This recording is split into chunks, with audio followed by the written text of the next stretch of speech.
Hello everyone, good morning. আজকে Sunday special ইলিশ মাছের ঝোল হবে আলু বেগুন দিয়ে। এই যে কড়াইয়ে তেল বসিয়ে দিয়েছে মা। এখন এই ইলিশ মাছ ভাজা হবে, কিছু মাছ ভাজা থাকবে আর কিছুটা আলু বেগুন দিয়ে ঝোল হবে।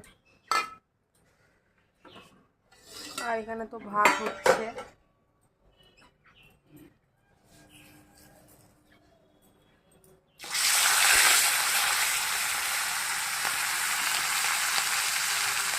গন্ধেই খাওয়া হয়ে যায়।